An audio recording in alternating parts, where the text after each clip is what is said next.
Chris and Brandon with the Kabuki Strength team, and we're here to continue showing you some ways to fire up the glutes. So we're going to show you the clamshell.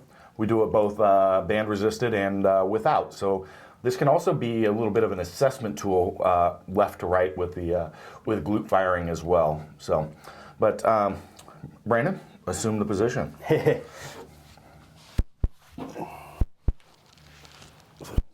mic. All right. So Brandon, if you want to demonstrate really quick, and then I'll start talking through here.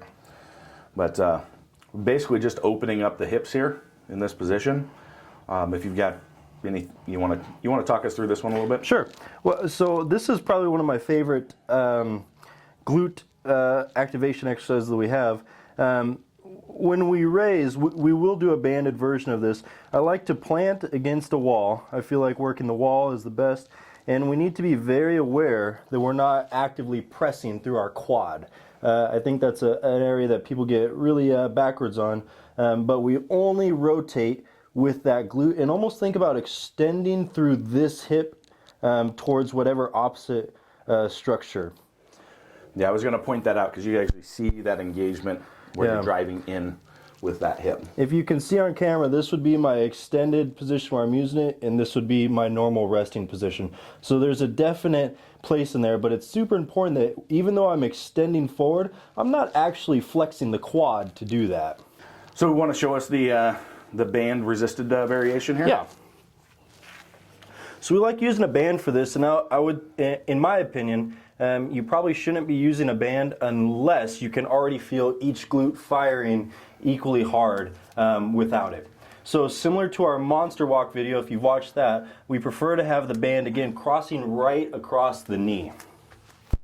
We're in the similar position, very light band, and all of our cues are the same, but now we have a little bit of extra added resistance. And again, you can see he's firing with that hip position, so relaxed, neutral, there we go.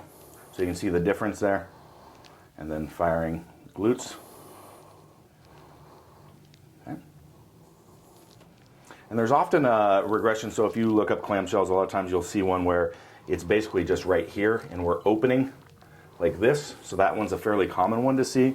The version that Brandon is showing you, I think, is preferred over this one. But this would be a regression on that.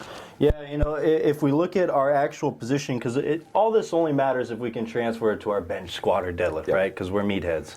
So if we actually tilted ourselves so we were on the ground and we were in this position, this is the perfect bottom squat position, albeit minus the hands. And we, if you haven't noticed and picked up on a lot of stuff that we do, we like to make sure, because of that, being power athletes, all our force is always connected to the ground. Mm-hmm.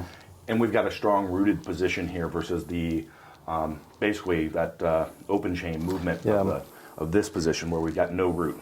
I don't know that there's anything wrong with this one. No, no. We prefer to simulate our lifts whenever we can, I think, though. All right. So, sets and reps. Sets and reps. I think this one is a better one to do a little bit more time under tension. For a lot of people, especially if you've never done it and you have some hip issues, it will likely feel very difficult to feel your glutes at first. So hanging out in that position and actively trying to flex through that, spend 10 seconds, 15 seconds, up to 20 seconds, and do maybe 5 series of that. I would agree with that approach. So, have fun getting those glutes fired up with a little clamshell work. Grounded clamshell work. So, all right.